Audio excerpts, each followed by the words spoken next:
de tema, después vamos a ir con los títulos que habitualmente lo hacemos hasta ahora, pero ahora tenemos una comunicación telefónica, porque bueno, ayer estamos hablando del tema estafas, ¿recordás? Y bueno, lamentablemente todo lo que tiene que ver con los entes del Estado Sí. suelen ser víctimas la gente de esto, ¿no? De hacerse pasar. Nosotros vamos a hablar con quien está a cargo de la presidencia del IPDUB, el señor Berecocha, que está en línea telefónica. ¿Cómo le va? Buen día. Cintia, Alfonso y Edith los saludamos desde Radio La Red. Gracias por atendernos. Hola Cintia, Edith, buen día, ¿cómo están? Un saludo para ustedes. Bien, Muy bien. gracias. Bueno, queríamos charlar con usted porque hace días se dio a conocer, bueno, que lamentablemente hay gente que evidentemente tiene mucho tiempo y se están haciendo pasar por operarios de Libdub. Así es, efectivamente, mira, concuerdo con lo que decías, los organismos del Estado normalmente solemos encontrarnos con noticias como esto. Salud, el Ministerio de Salud hace pocos días había denunciado justamente a personas que cobraban por gestionar turnos, médicos. También CETSEP había denunciado que habían personas que por teléfono se hacían pasar por operarios de CETSEP gestionando algún pago de alguna deuda o reclamando alguna deuda.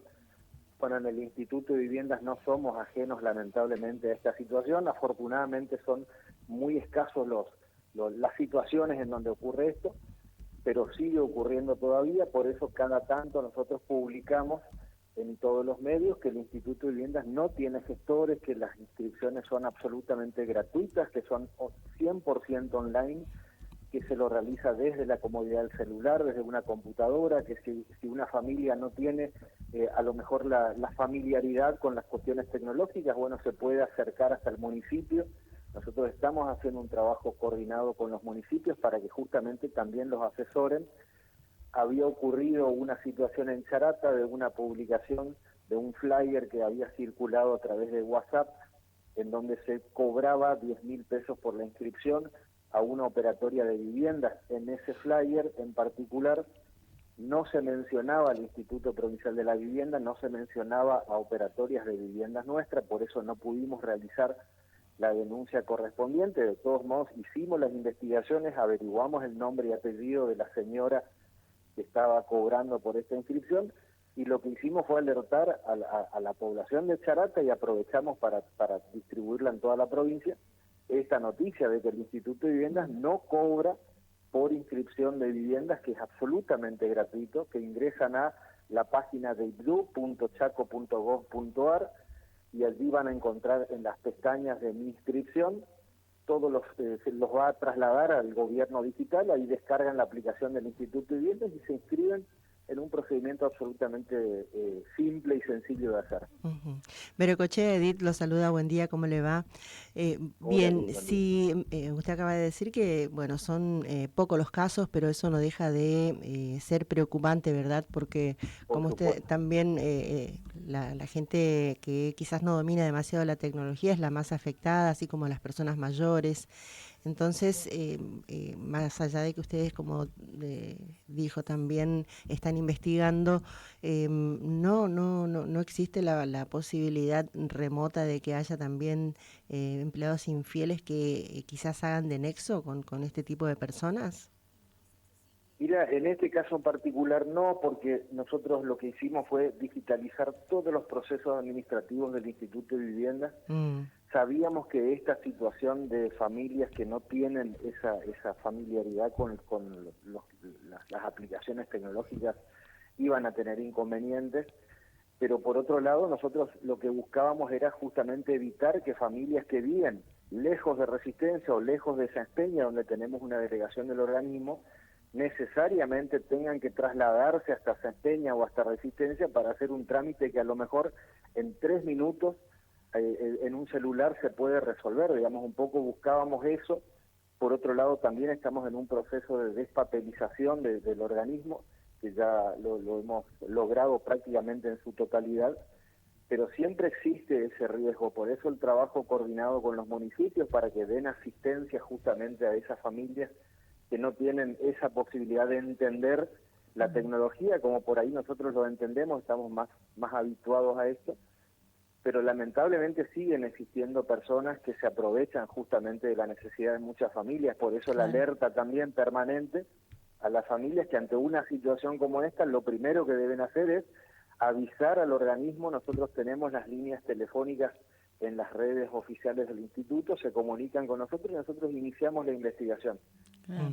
Nosotros venimos alertando ya porque, bueno, días atrás recibíamos la del Sí. INDUB, después de INSEP también, sí. del nuevo Banco del Chaco, ni hablar, que ante cualquier duda que tenga, que vaya, como dice usted, ¿no?, a la delegación más cercana, o vaya a las redes, o pregunte a alguien que lo pueda, si por ahí no entiende sobre tecnología, que lo pueda asesorar y verificar aquello que le están ofreciendo, ya sea inscripciones, ya sea lo que fuere. Y también decirle a la gente que ninguna de estas entidades le pide ningún tipo de dato personal y mucho menos bancario.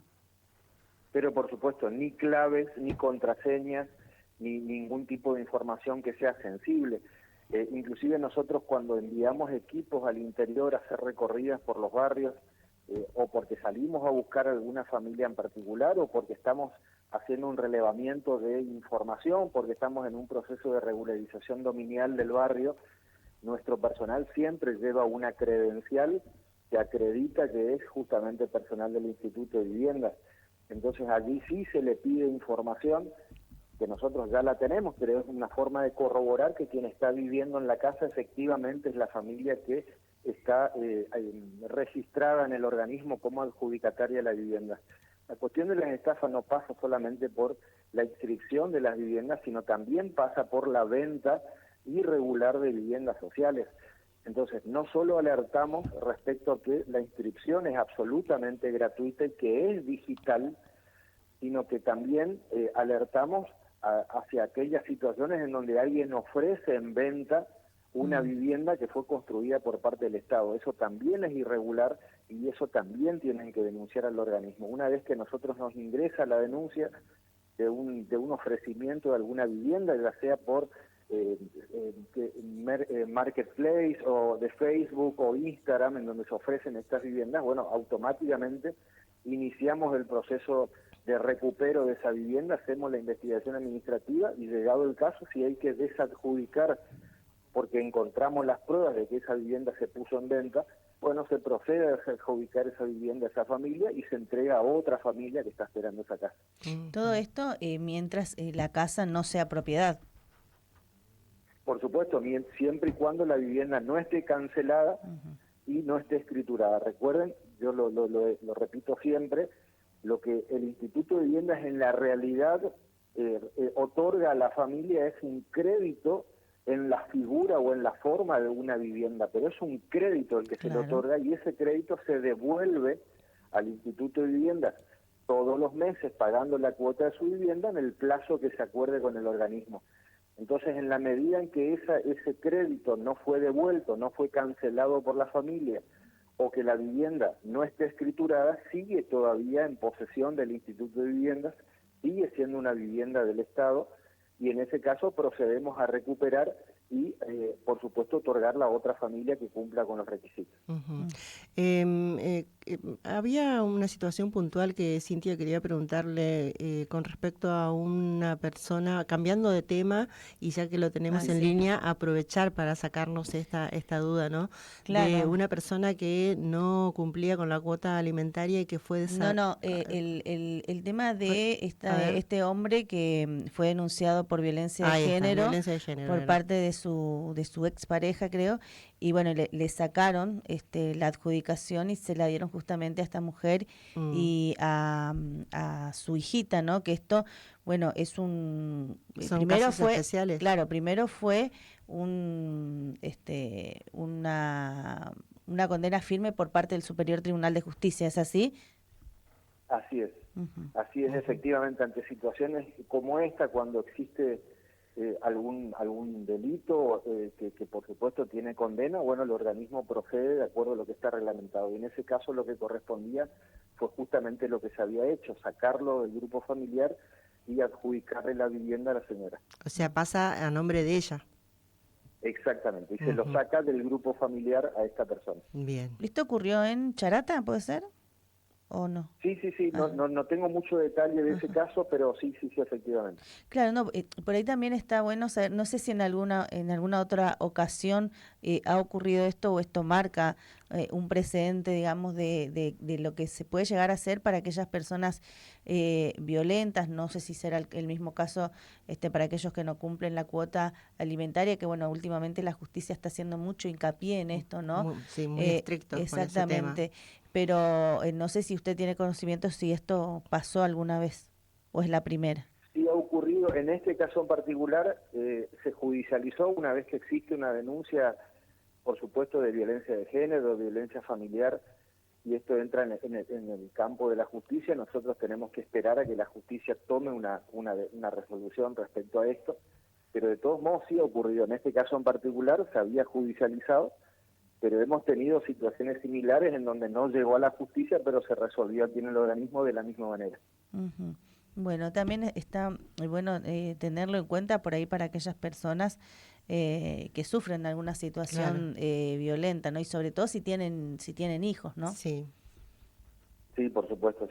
Nosotros trabajamos coordinadamente con la subsecretaria Valenzuela, que trabaja mucho esta cuestión de género, y estamos permanentemente en contacto. De hecho, estamos dando respuestas a situaciones de ese estilo, de esa índole permanentemente, con, en ese caso puntual, adjudicaciones directas del directorio, en donde tenemos, por supuesto, fundamentado por qué se toma esa decisión en particular, pero tiene que ver con violencia de género, tiene que ver con situaciones de trata también, alguna situación que ha derivado que acá en Resistencia hubo un homicidio muy conocido hace unos 12, 14 meses atrás, de una chica que había lamentablemente, bueno, fue horrible como falleció, y bueno, vimos contención a la familia también, que se encontraba en una situación de vulnerabilidad extrema, pero siempre buscando, por supuesto, todos los elementos que justifique y fundamente la decisión del directorio de por qué discrecionalmente se actúa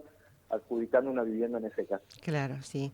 Perdón que sea insistente en esto, ¿no? Pero me parecía importante esto que dijo recién, que hay situaciones puntuales donde no hace falta que llegue a la justicia, pero que sí llegue la denuncia allí al Instituto de Vivienda para que investiguen y bueno, y si las cosas son tal cual se denuncia, se haga este cambio de adjudicatario, ¿verdad?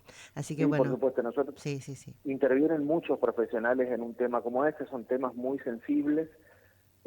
Por supuesto que tenemos asistentes sociales, licenciados en trabajo social, abogados también que van dictaminando cada etapa del proceso administrativo interno del instituto, para que cuando se toma la decisión de sacar a una persona del grupo familiar que está registrado aquí, bueno, tengamos todos los elementos de prueba y por supuesto todo en regla, llegado el caso de que esto vaya a la justicia, bueno, nosotros podamos defender la decisión que tomó el organismo. Pero son situaciones realmente muy críticas, muy lamentables y muy sensibles también. Claro, primero decirle que si sufren algún hecho de violencia que lo denuncien, eso está más que claro. En el caso de que, última, por lo menos de mi parte, en el caso de que, como pasó en Charata, se cambie de adjudicatario y demás, si la persona, la mujer que por lo general, y triste y lamentablemente suele ser así, no tiene un trabajo en blanco, no tiene un trabajo registrado, ¿cómo es el tema de las cuotas que debe pagar? Mira, en el caso de Charata en particular son operatorias viejas. Yo me permitís un minuto, te aclaro bien esta situación. Cuando una familia recibe una vivienda, cada familia firma con el instituto un convenio en donde se establece el valor del crédito que le otorga el instituto en función al prototipo de vivienda que se haya construido, el plazo de devolución, y se establece un monto de cuotas. Esas cuotas son después inamovibles en el tiempo. Algún gasto administrativo se podrá actualizar por el camino, pero en general tanto el valor de la cuota como los intereses anuales que se van cobrando a las familias no se pueden modificar. Esa era una operatoria muy antigua del instituto, son valores de cuotas muy ínfimos a lo que manejamos actualmente. Entonces, en ese caso en particular no hay inconvenientes. De todos modos, el directorio tiene la potestad de subsidiar el valor de la cuota, una parte de la cuota, en función justamente a la situación económica que atraviesa la familia. Así que, llegado el caso, para una familia que trabaja en la informalidad, tiene dos alternativas: o justifica sus ingresos a través de una declaración con un contador público que dice, bueno, efectivamente este señor, esta señora, este grupo familiar tiene tantos ingresos mensuales de tal actividad informal, o en todo caso, bueno, se presenta al Instituto de Viviendas y analizamos en particular esa situación y siempre le encontramos una salida al tema. Está buenísimo. Bien, bueno, le agradecemos un montón que nos haya atendido para alertar a la gente sobre el tema estafas. Recordemos, cualquier duda se acerca a la delegación de IPDUB más cercana o al municipio en caso que no lo haya, y bueno, y que no brinde ningún tipo de dato personal y mucho menos, como decíamos, no bancario. Por supuesto. Así que muchísimas gracias y que tenga un buen resto del día. Gracias, igualmente un saludo para todos. Hasta luego. Bien, estábamos hablando con Fernando Berecochea, presidente del IPDUB, sobre la alerta de estafas justamente por parte de este instituto y bueno, también de este caso en particular, que bueno, siempre está bueno saberlo. Yo era la primera vez que escuchaba algo así, pero sé que ya pasó en otras ocasiones con otros casos. 4 minutos restan para las 9 de la mañana, hacemos una pausa, ya venimos. Tan divertida